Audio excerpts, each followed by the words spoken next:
Good morning, everyone, and welcome to Sunday Morning Coffee with Lisa. I'm Spiritual Coach Lisa Hobb. It is Sunday, August 4th, 2024. Thank you so much for joining me today. I hope you're well, and if you're new to this podcast, please be sure to check out my website at lisahobb.com. It is all about my work and all about my upcoming events and how to schedule an appointment button. And for those of you coming back every week and listening and giving me testimonials and comments, I appreciate you so much. Thank you, thank you, thank you. If you are listening to this on YouTube, please like, subscribe, and share. I am also on Facebook under business page Lisa M. Hobb, Spiritual Coach and Medium, Instagram under Spiritual Coach Lisa Hobb, and if you're listening to this on any other device such as Spotify, again, thank you. I appreciate it so very much. Our little tribe is growing, and that's amazing. Thank you, thank you. So last week, if you were listening to the podcast, last week, you heard me speak about the topic of how to keep your foot on the gas of your life and not hit the brake. And hitting the brake meant that you were basically getting in your own way, that you were trying to drive forward, but your blocks and your beliefs, your perceptions would cause you to prevent your vehicle of life from moving forward. Well, this week, we're going to talk about when is it right to slam on the brake? When is it right to take that foot right off the gas?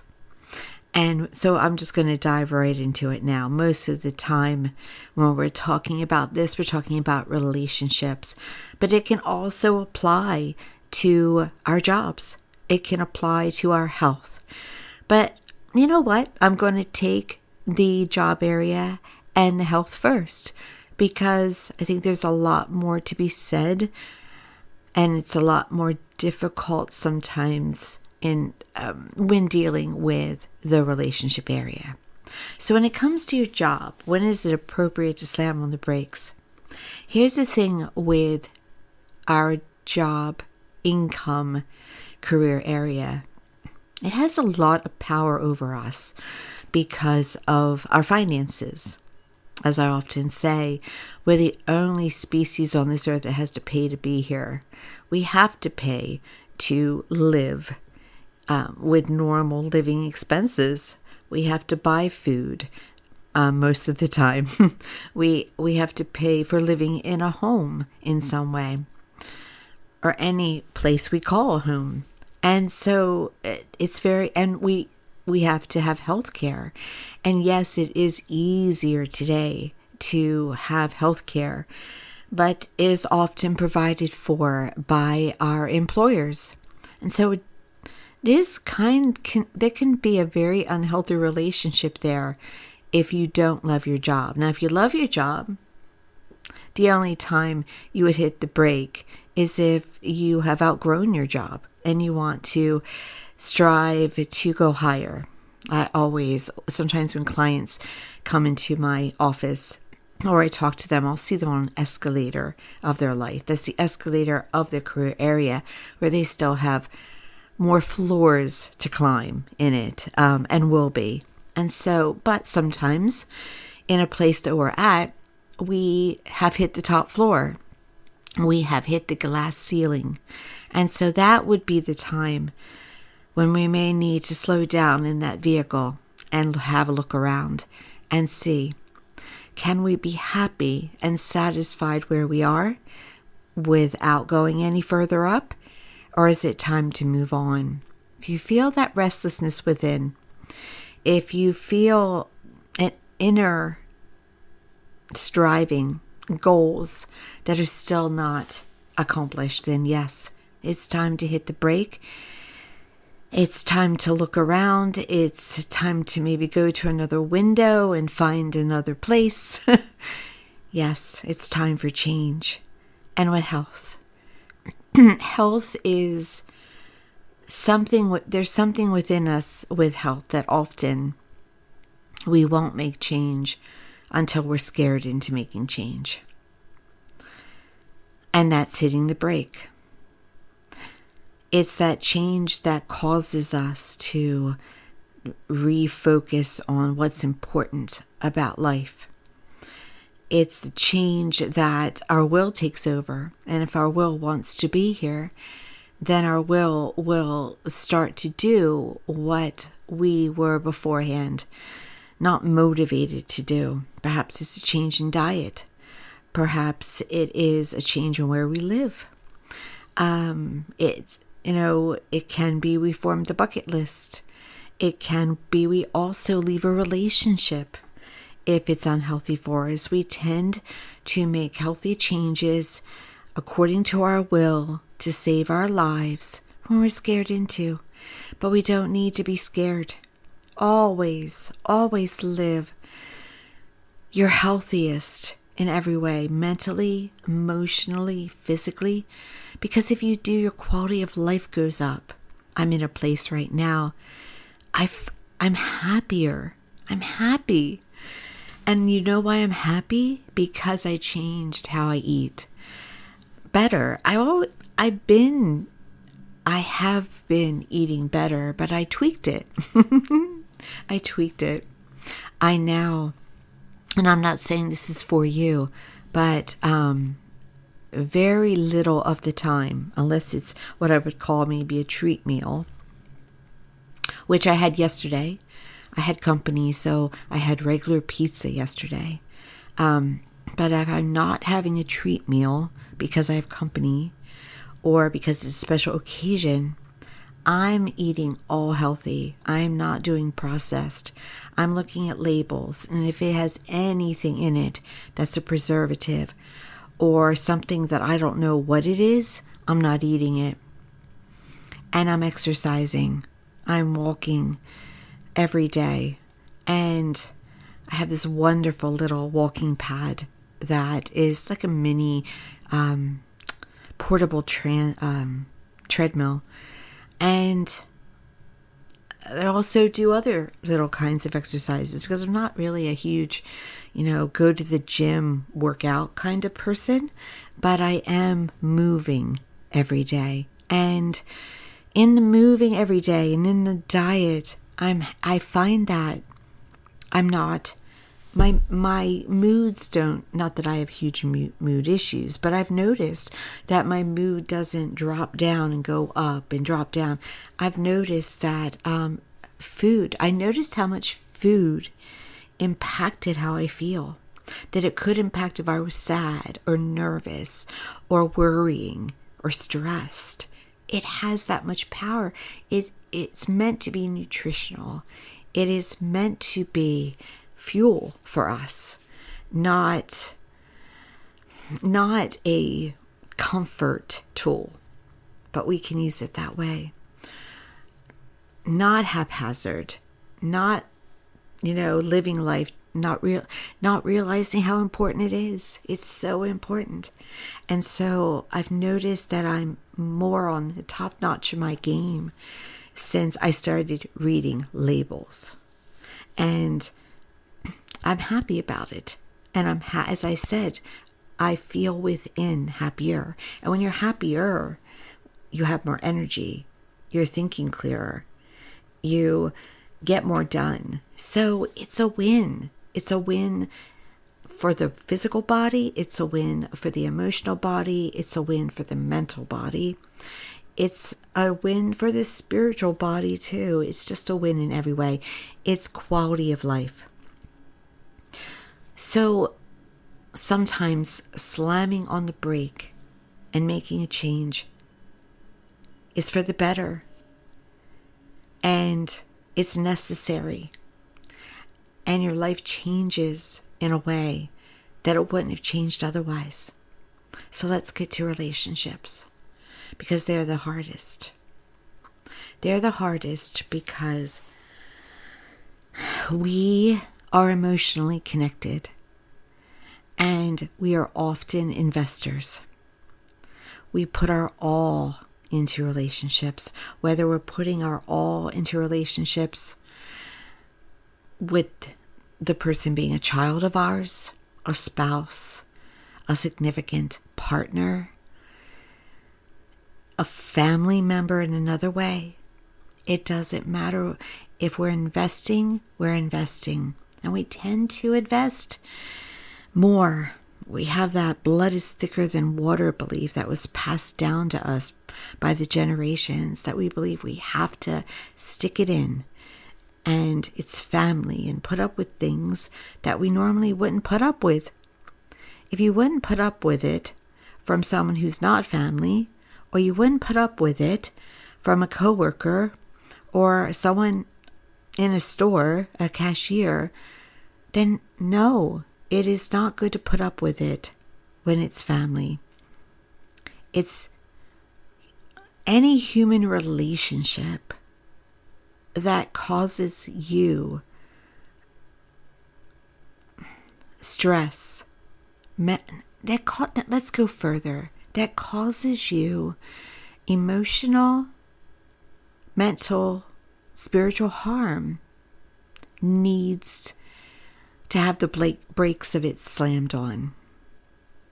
So let's go there and why it's so important. Because here's the thing. It's so difficult for us. It is so difficult for us to understand this. But it's heaven knows this. Universe knows this.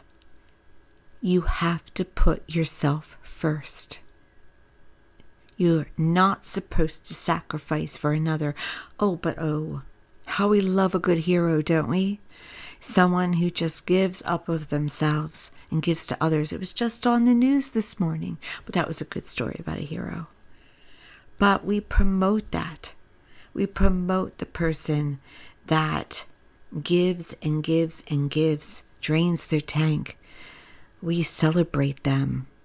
If they're lucky, they'll get a cake or something at some point of recognition for, or maybe they'll be celebrated on a morning show with a check to an important cause of theirs, which is excellent. It's good. But we celebrate in this society draining ourselves. We celebrate those. We even have been taught that those who do this have the keys to heaven. That just drain it all, give it all. That those who are rich and wealthy have a harder time getting there. Or if God forbid, you do think of yourself first, it's harder. That is not the truth, by the way. There are consequences for the energy you put out. If you're a taker and not a giver, you pay the consequences, yes. But it is imperative that you put yourself first. And putting yourself first means that you stand up for yourself, that you express what you need. You got to take care of yourself like nobody else will, because you cannot count on another person to take care of you. Because if you don't take care of yourself first, you're teaching them how to take care of you. You see what I'm saying here? If they see you giving, they, by natural evolution, become takers.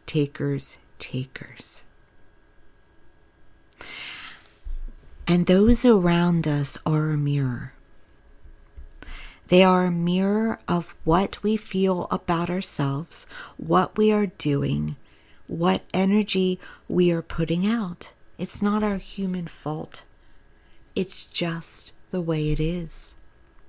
If someone is disrespecting you, then in some way you've been disrespecting yourself. If someone is not showing you love in some way, in most ways, you are not loving yourself. It's a call to action. It's always a call to action. But sometimes you have to slam on the brake and do something very overt about it.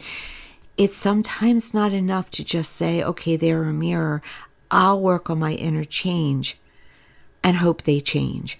Yes, if you change within, if they want to be in your life, they will change. But it's not 100%. So you can't change. You can't change.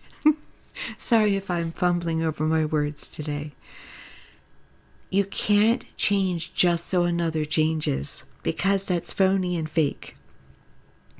You're not going to change for the better permanently, and they're certainly not going to change at all. It has to be a self-love act. It can only come from a place of love.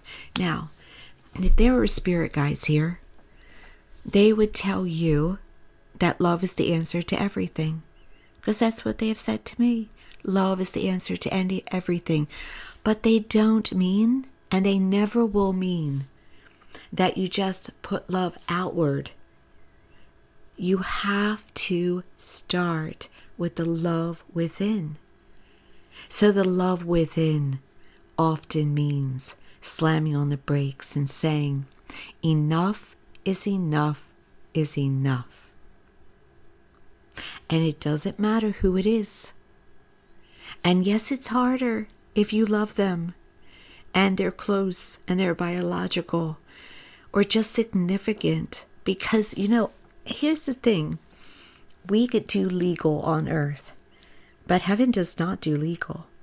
They could care less who signs on what dotted line and what officiant is there or not there.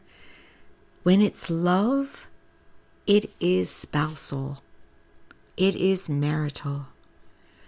When it's committed, it's spousal. It's marital. They go with the heart. They go with the inner self. They do not care about the legalities. But you should. You should love yourself enough to ask for what you want and to know that you are worthy of having it. And it has to be a demand within yourself, and that can only come.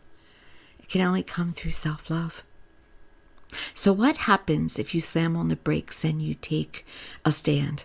Well, what happens is, as I said, more than likely the person on the other side of things is probably going to change. They're going to go, whoa, I was getting away with that and now I'm not. You teach them differently. Now, sometimes it doesn't happen right away. Sometimes you have to have the patience of Job.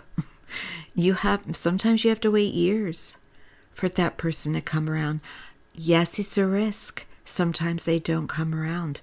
Sometimes they want to be who they are, act how they will be, and so it's a risk. But what is better? To have the peace of mind of slamming on the brakes and saying, I'm not going to let you talk to me that way. I'm not going to let you treat me that way. And having that peace, or putting up with it and have it rip away at you inside. Chip away at your healthfulness, your peacefulness, your happiness, your health. You know how many people have health issues because of relationships? Every single one of them. That's not who we are. It's not what's wanted for us. And honestly, good listeners, there's no one to blame but ourselves if we're in it. No one. So what happens when you slam on the brakes with relationships? And the person says, I have changed. And I want to be in your life. What do you do? What do you do? You go within and you ask yourself,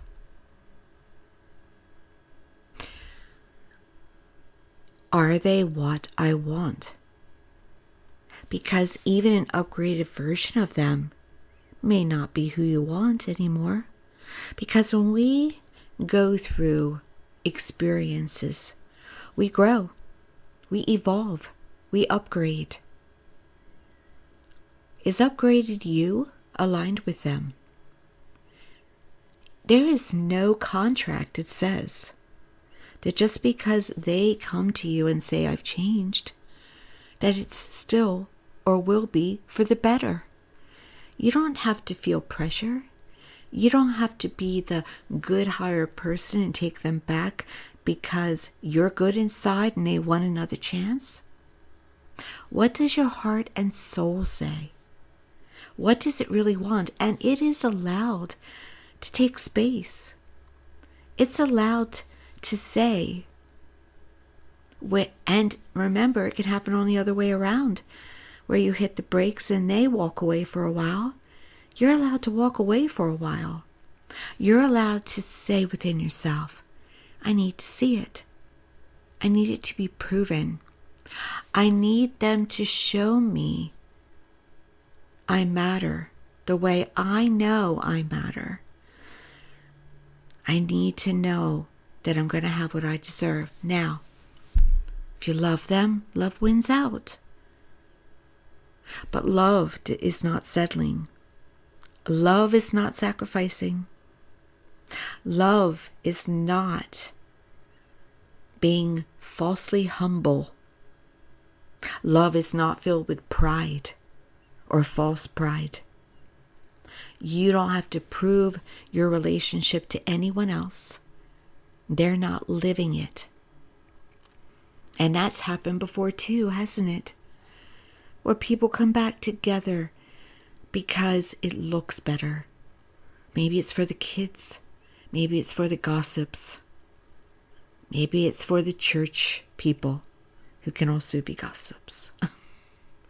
Nope. You only come together if you cannot bear to be apart. And if you can bear to be apart from that person, then they are not the one at this time. Maybe they will be the one at another time. But today, it's all right to give yourself freedom. The hardest part here is listening to yourself and doing what your strongest self wants to do. What does your heart say? What does your soul say? Here's the thing as well.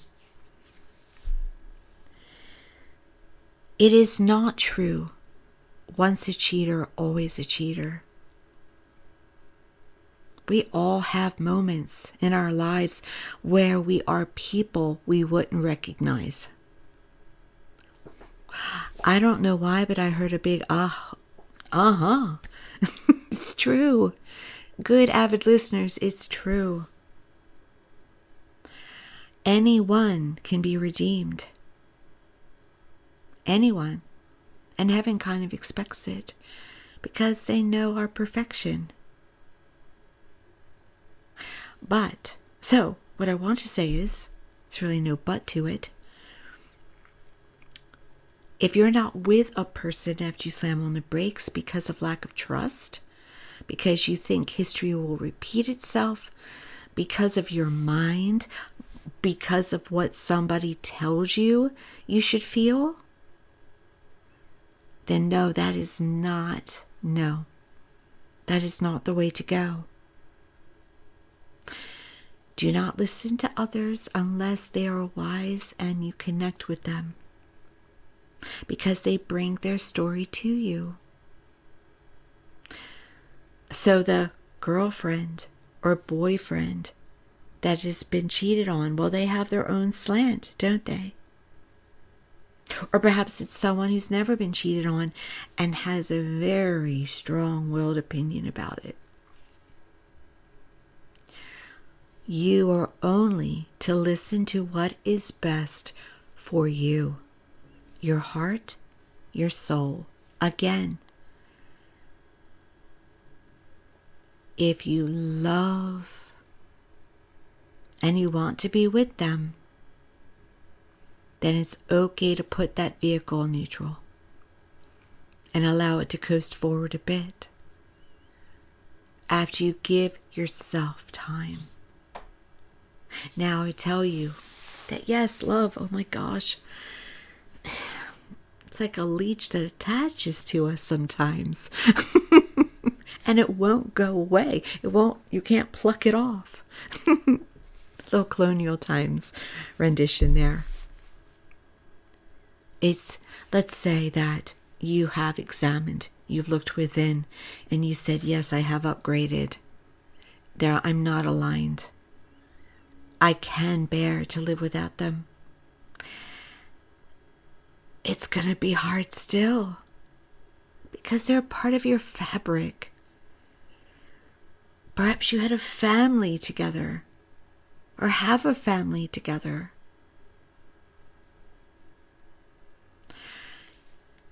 It is best for everyone involved to be authentic. Whether it be aside from you, children, friends, your inner self flows out to others and gives them the best of you, authentically. And you don't have to apologize, and you don't have to make excuses if you want change. But you have to know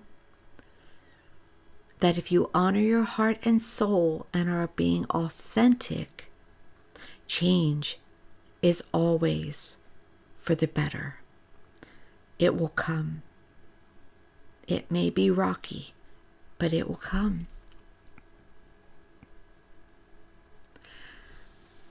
Making changes for yourself, looking yourself in the mirror and loving that person that you see, being grateful for the gift of every day.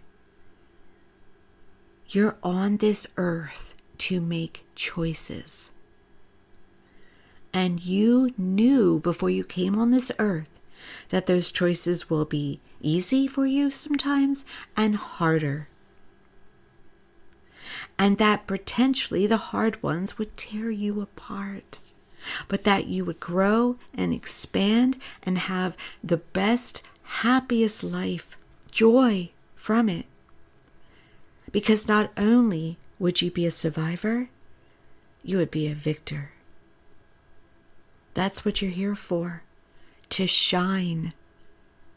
And sometimes that means putting people that expect you to be there for them to be abusive towards in their place. Now here's how I'll end it with you today. Even when we throw people out of our car, we should always feel inside towards them unconditional love. But see, we've been taught that love is sacrificial. No. That love is draining. No. No matter how far apart you are today, you send them the flow of unconditional love. And you're staunch in it. Some may even call it thoughts and prayers. You send it out to them always. You come from a place of that and peace. Space is wonderful. Gives you the ability to do that unhampered. Time does heal. So send it out always. Be a vessel of peace, of unconditional love, of wholeness. And you will see your life getting better and better and better. I hope that helps. Thank you for joining me today. I hope that you have a wonderful Sunday and a wonderful week. Remember, if you're listening to this on YouTube, to like, subscribe, and share. And always leave comments and share topics for me to speak about. I would appreciate it so much. Until next time, many blessings, and take care of yourselves.